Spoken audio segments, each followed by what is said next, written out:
जय हिंद। कैसे हैं आप सब? आप सबका अपने चैनल स्टडी विद जीपीएम में स्वागत है। आज हम आपको दृष्टि दोषों के बारे में बताएंगे। पहले दृष्टि दोषों में जानने से पहले हम थोड़ा सा आँख के बारे में जान लेते हैं, फिर उसके बाद आपको हम दृष्टि दोषों के बारे में बताएंगे।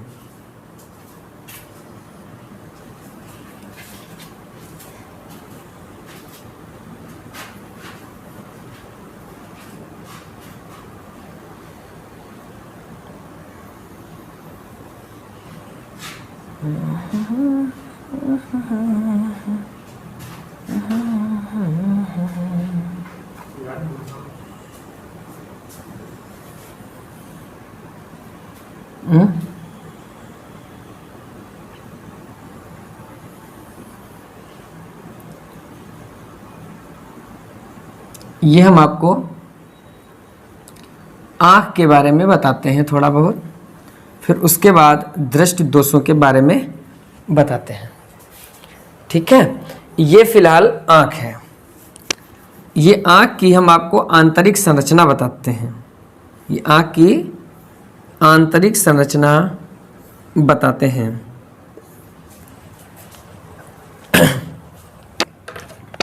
आँख बाहर से एक दृढ़ एवं अपारदर्शी परत से ढकी रहती है। आँख बाहर से जो सफ़ेदी होती है, आँख की जो सफ़ेदी होती है, सीधे सीधे से समझो, उसे हम बोलते हैं दृढ़ पटल। ये अपारदर्शी होती है, आँख की रक्षा करती है, इसे बोलते हैं हम दृढ़ पटल। दृढ़ पटल के नीचे होती है रक्तक पटल। दृढ़ पटल के नीचे होती है रक्तक पटल। ये रक्तक पटल तीन तरीके की होती है। कुछ लोगों में काली होती है, ज़्यादातर लोगों में तो काली होती है रक्तक पटल। कुछ लोगों में यह भूरी होती है और कुछ लोगों में यह हल्की नीली होती है। इसका काम होता है, जो आँख में हमारी प्रकाश जाता है, प्रकाश को अवशोषित करने का काम होता है। यदि ये रक्तक पटल ना होती तो हमारी आँख खुल ही नहीं पाती, देखने की तो बात किसी को दूर की। ज़्यादा प्रकाश होता तो हम आँख खोल ही नहीं पाते अपनी। ठीक है, तो ये प्रकाश को अवशोषित कर लेती है और परावर्तन को रोकती है। ठीक है, उसके नीचे ये जो होती है, ये होती है दृष्टि पटल। और दृष्टि पटल को रेटिना भी बोलते हैं। दृष्टि पटल को रेटिना भी बोलते हैं। जो बाहरी वस्तु होती है उसका प्रतिबिंब रेटिना पर ही बनता है। उसका प्रतिबिंब रेटिना पर ही बनता है। रेटिना के ठीक बीचों बीच एक पीला बिंदु होता है जिसे बोलते हैं पीत बिंदु। पीत बिंदु रेटिना के अंदर वो बिंदु होता है, यदि प्रतिबिंब रेटिना पर बने तो वस्तु दिखाई देगी, लेकिन रेटिना के अगर पीत बिंदु पर वस्तु बने तो प्रतिबिंब बने तो हमें वस्तु स्पष्ट दिखाई देगी। एक बिंदु होता है जहां से दृष्टि तंत्रिकाएं मस्तिष्क में जाती हैं। चूंकि हमें देखती तो आंख है, लेकिन सही से दिखाता तो दिमाग ही है। चूंकि जो प्रतिबिंब हमारी आंख के द्वारा बनता है वो उल्टा बनता है और अनुभव के आधार पर हमें वस्तु सीधी दिखाई देती है। इसको बिंदु को बोलते हैं हम अंध बिंदु। क्या बोलते हैं? अंध बिंदु। अंध बिंदु रेटिना पर स्थित इधर वो बिंदु होता है जहां से दृष्टि तंत्रिकाएं मस्तिष्क में जाती हैं। ये दृष्टि तंत्रिकाएं होती हैं।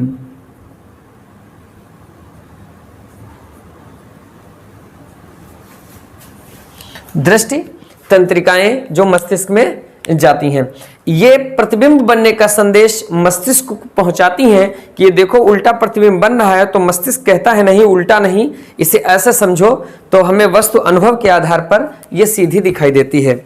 आंख के सामने का भाग कुछ उभरा हुआ एवं पारदर्शी होता है जिसे हम कॉर्निया कहते हैं। आंख के सामने का भाग कुछ उभरा हुआ एवं पारदर्शी होता है जिसे हम कॉर्निया कहते हैं। जो आंख दान दी जाती है, हमने सुना होगा, उन्होंने आंख दे दी, उन्हें ये दे दिए। बहुत लोगों ने अपने मतलब मरने से पहले ही आंख को दान कर दिया है। तो आंख देने में पूरी आंख दान नहीं दी जाती, क्योंकि आंख का साइज तो सबका अलग अलग होता है। अब एक छोटी आंख होगी और मान लो जिसने दान दी उसकी बड़ी आंख है तो एक बड़ी आंख हो जाएगी। किसी की बड़ी आंख है और पूरी आंख मतलब सेट नहीं होती। तो दान में सिर्फ क्या दान दिया जाता है? कॉर्निया दान दिया जाता है। उसके बाद यहां पर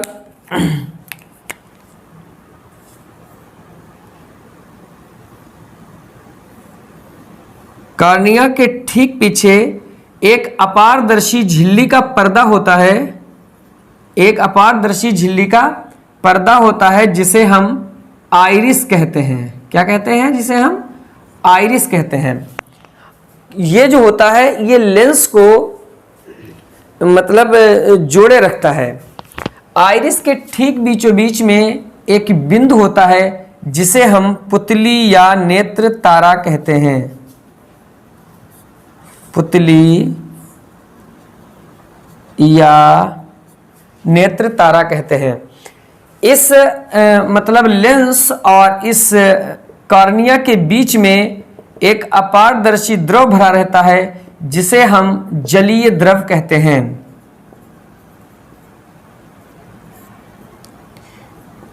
जलीय द्रव। इस जलीय द्रव के होने से अंदर घर्षण नहीं पैदा होता है और आंख नम बनी रहती है, जिससे आंख की सुरक्षा रहती है। आंख की सुरक्षा के लिए होता है। उसके पीछे जो होता है ये पुतली होती है और जिससे मतलब प्रकाश अंदर की ओर प्रवेश करता है। उसके पीछे एक ये द्वि उत्तल लेंस होता है, उत्तल लेंस होता है जिससे मतलब प्रकाश निकल के प्रतिबिंब बनाता है।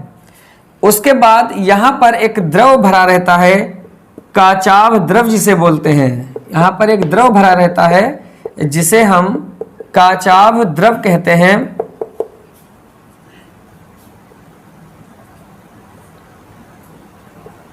जिसे हम काचाभ द्रव कहते हैं, जो आंख को आकार प्रदान करता है। जब इंसान बूढ़ा हो जाता है तो ये काचाभ द्रव धीरे धीरे कम हो जाता है, बल्कि सूख ऐसा जाता है तो आंखें एकदम बैठ जाती हैं। जब भी बूढ़े बाढ़े लोगों की आंखें एकदम गड्ढे में अंदर की ओर बैठी हुई होती हैं।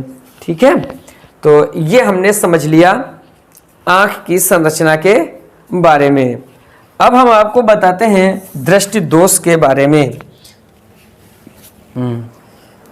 निकट दृष्टि दोष और दूर दृष्टि दोष, इन दोनों के लिए हम एक अगला वीडियो लाते हैं, नहीं तो फिर वीडियो बहुत बड़ा हो जाएगा। ठीक है, इसमें हम थोड़ा सा और समझ लेते हैं कि नेत्र द्वारा प्रतिबिंब का बनना, और जो निकट दृष्टि दोष और दूर दृष्टि दोष है उसे हम अगले वीडियो में आपको बताएंगे।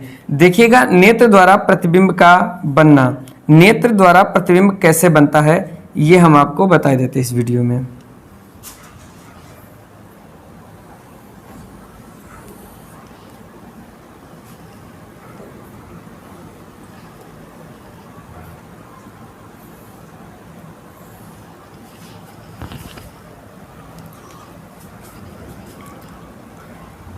ये मान लिया कोई वस्तु रखी हुई है ए बी, तो यहाँ से जो वस्तु की मतलब यहाँ से जो किरणें चलती हैं वो इस लेंस से अपवर्तित होकर कहाँ पर? रेटिना पर गिरती जाके हैं।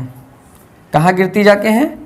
रेटिना पर गिरती जाके हैं, और यहाँ पर वस्तु का प्रतिबिंब बन जाता है। लेकिन ये जो प्रतिबिंब बनता है ये उल्टा होता है। ये जो होता है उल्टा प्रतिबिंब बनता है, और ये प्रतिबिंब बनने का संदेश, यानी ऐसे समझो कि नेत्र लेंस के सामने जब कोई वस्तु रखी होती है तो इस वस्तु से चलने वाली प्रकाश किरणें नेत्र लेंस से अपवर्तन के बाद रेटिना पर गिरती जाके हैं, जहां पर वस्तु का उल्टा प्रतिबिंब बन जाता है। प्रतिबिंब बनने का संदेश दृष्टि तंत्रिकाओं द्वारा मस्तिष्क में पहुंचता है और अनुभव के आधार पर हमें वस्तु स्पष्ट दिखाई देती है। तो जो प्रतिबिंब बनता है पहली बात उल्टा बनता है। ठीक है, और जब ये प्रतिबिंब बनने का संदेश मस्तिष्क में पहुंचता है तो अनुभव के आधार पर हमें वस्तु स्पष्ट दिखाई देती है। हमारी आंख की जो एक दो क्वेश्चन और छोटे छोटे इससे रिलेटेड आप यूँ समझिएगा कि स्पष्ट दृष्टि की न्यूनतम दूरी कितनी होती है। स्पष्ट दृष्टि की न्यूनतम दूरी कितनी होती है? तो जो स्पष्ट दृष्टि की न्यूनतम दूरी होती है वो 25 सेंटीमीटर होती है। स्पष्ट दृष्टि की जो न्यूनतम दूरी होती है वो 25 सेंटीमीटर होती है, और स्पष्ट दृष्टि की जो अधिकतम दूरी होती है वो अनंत होती है। स्पष्ट दृष्टि की जो अधिकतम दूरी होती है वो अनंत होती है। 25 सेंटीमीटर और अनंत के बीच की दूरी को दृष्टि विस्तार कहते हैं। सर निकट बिंदु क्या होता है? तो आंख से निकटतम दूरी पर स्थित वो बिंदु जहां पर रखी वस्तु हमें स्पष्ट दिखाई देती है उसे हम आंख का निकट बिंदु कहते हैं, और आंख से उस निकट बिंदु की दूरी को हम न्यूनतम दूरी कहते हैं। सर दूर बिंदु क्या होता है? आंख से अधिकतम दूरी पर स्थित वो बिंदु जहां पर रखी वस्तु आंख स्पष्ट देख लेता है वो कहलाता है आंख का दूर बिंदु, और उसकी दूरी को अधिकतम दूरी कहा जाता है, और उन दोनों के बीच की दूरी को दृष्टि विस्तार कहा जाता है। यदि आंख स्वस्थ होती है तो निकट बिंदु 25 सेंटीमीटर पर होता है और दूर बिंदु जो होता है वो अनंत पर होता है।